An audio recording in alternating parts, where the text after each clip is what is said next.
tengo el gran gusto de saludar a una abogada militante, abogada del pueblo, que tiene muy claro todo esto y que lo advierte, lo viene advirtiendo, pero bueno, nunca está de más volver a insistir en donde se pueda. La doctora Natalia Salvo, abogada laboralista, a quien es un gusto saludar. Hola Nati, Jorge Chamorro, ¿cómo va? Hola, ¿qué tal? ¿Cómo están? ¿Cómo andan? Muy bien, Nati, muy bien, muy bien. Bueno, gracias por Me atendernos, alegro sabemos que mucho. estás muy ocupada, pero en Sí, principio, ¿qué te quedó de este nuevo sincericidio de Sturzenegger contando lo que quieren hacer acá con la reforma laboral?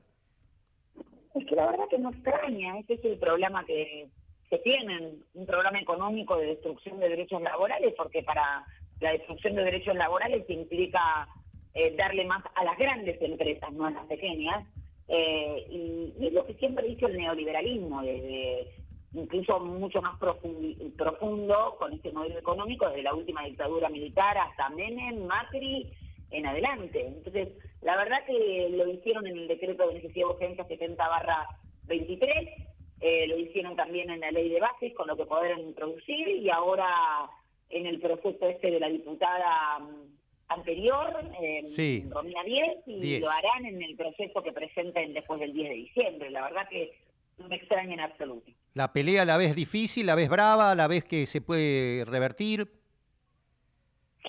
Mira, yo creo que depende de cuánto dure este programa económico, porque el rescate de Trump no fue en vano, el factor miedo tampoco, respecto de las elecciones, pero para poder conseguir los números y aprobar una reforma laboral, creo que va a tener que ver si con la existencia de dólares para seguir bancando la fuga. Y ya sabemos que en pocos días a veces se fuman miles de millones de dólares. Entonces, creo que va a tener que ver mucho con esa estabilidad. Los que somos un poco más grandes recordamos cuáles eran los titulares de los diarios en agosto, septiembre del 2001, Oh, que parecía que estaba todo bárbaro, y tal bueno, cual, después vino tal cual. el decreto 1570 del 2001, que fue el que estableció la disponibilidad de los depósitos, Sí. y volvió todo por los aires. Entonces, creo que estamos ante un escenario muy similar. Bueno, ¿te acordás que hace poquito salió, lo entrevistaron a Pontacuarto? ¿Te acordás? El de la valija de la Banelco por la reforma laboral. Y el tipo Exactamente, la ley contaba Banelco todo el tipo. reforma laboral, que fue escandalosa y contenido similar de lo que al parecer va a tener la próxima reforma laboral. Claro, tal cual. Sí, bien, como decimos, vienen insistiendo, es el sueño húmedo. Pero ¿qué pensás vos como abogada laboralista? Porque siempre te hablan de la industria del juicio, te hablan de que una pyme se funde, no puede tener empleados en blanco. ¿Qué opinas de todo eso? Estamos hablando del idioma del enemigo. Cuando hablamos de industria del juicio ya estamos utilizando una categoría conceptual que usa la derecha para denostar el reclamo de los derechos laborales. Nadie habla de la industria de los concursos y las quiebras, de las aseguradoras, Mm, de los daños y perjuicios por las parte de las aseguradoras. Hablan de la industria del juicio y ya parece que directamente se alude al derecho laboral. No puede haber un acto ilícito donde hay un ejercicio de un derecho constitucional como es el acceso a la justicia. Lo que pasa es que yo creo que nos tienen discutiendo la pobreza, trabajadores contra trabajadores, en vez de discutir la conformación de la riqueza y la oposición a la reforma laboral precarizadora y regresiva, que es una reforma tributaria progresiva.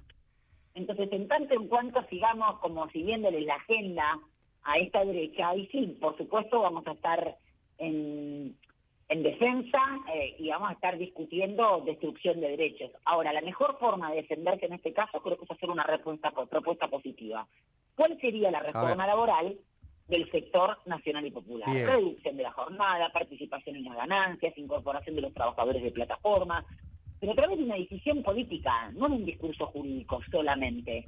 El discurso jurídico de soporte está, porque ellos vienen luego a hacer reformas jurídicas en función de sus intereses políticos y económicos, y nosotros nos quedamos discutiendo jurídicamente si procede o no.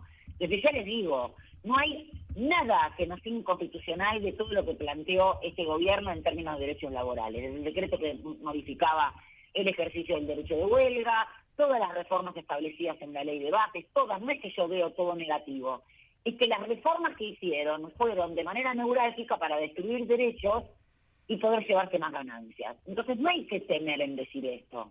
Bien, No es una discusión jurídica, es una discusión política. Ellos claro. primero ven qué intereses tienen que afectar para poder pavimentar el camino para sus ganancias o las ganancias de los negocios de los amigos. Y en función de eso tienen sus usinas académicas que modifican leyes en pos de este interés. Del lado nacional y popular tenemos que hacer lo mismo. Claro, porque ellos dicen, es realmente insólito, ¿no? Porque te quitan las multas por el trabajo negro, cosa que ya fracasó porque el desempleo sigue creciendo, vos corregime todo lo que digo, ¿no? Por lo que el desempleo sigue creciendo y ahora te hablan de una reforma laboral para incorporar a los más de 6 millones que están en la informalidad, no me explico cómo. Es que por eso digo, como dijo Cristina, no estudia historia, estudia historia, estudia historia. Reducción de contribuciones patronales y contratos que no se pagan indemnizaciones ya hubo desde la dictadura hasta lo implementó Menem, lo mismo con la ley de Pimen de Menem, donde fragmentaban aguinaldo, había bancos de horas, ampliaron el periodo de plazo, igual. ¿Y cómo terminamos? Entonces, los fines que ellos tienen son inconfesables. Ahora, siempre utilizan los mismos argumentos que evidentemente creo, que es aumento del empleo, regularización de relaciones no registradas, cuidado de las pymes. Pues, la verdad que obviamente que no van a incorporar... A ver, las leyes no cambian realidades, no son mágicas. Lo que cambian realidades son políticas económicas. Si se cierran las pymes no es por los juicios laborales. Claro. Es porque no hay consumo, porque cayeron los ingresos, los salarios de las jubilaciones y pensiones, porque se dolarizaron las tarifas, porque se abrió la importación y se fue destruyendo la matriz industrial de nuestro país. Esa es la verdadera causa. Pero Claro. es una discusión política, no jurídica. Sí, sí, está clarito, clarito. Sí, incluso, ¿por qué, como vos decís, las usinas nunca repregunta? Dice, pero ¿cómo? En los gobiernos populistas de Néstor y Cristina se crearon 6 millones de puestos de trabajo.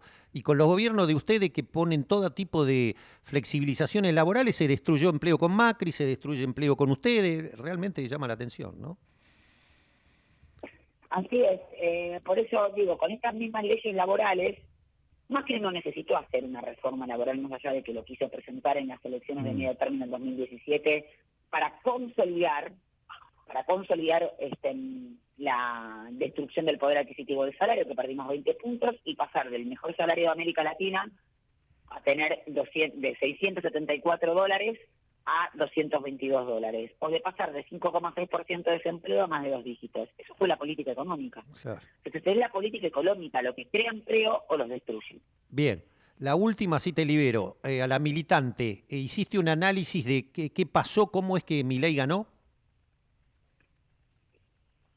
Yo creo que jugó mucho el factor miedo de que esto se precarice aún más.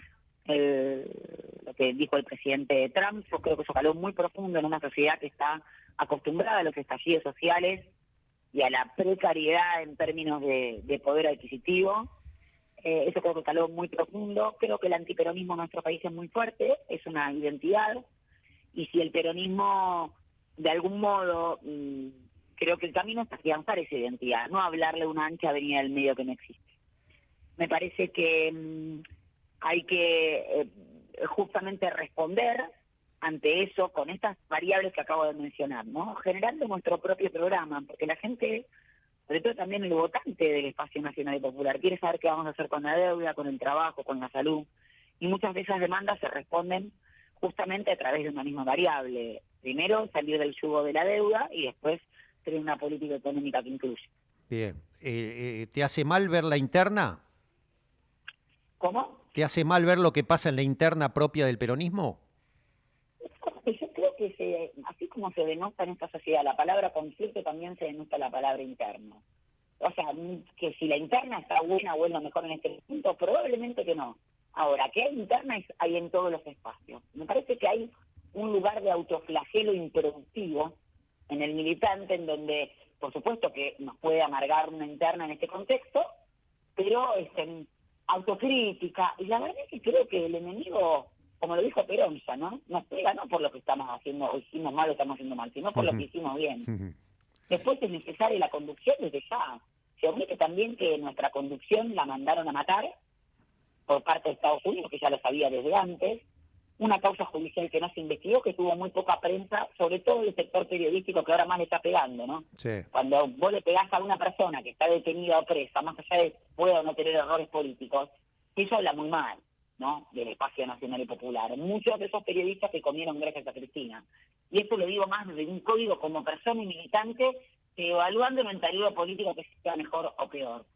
Y esto no me posiciona en ninguno de los dos lugares. No tenemos un gobernador que está gestionando una provincia que es la que más le pega a la derecha y que desde ya hay que apoyar, ¿no?, en ese aspecto.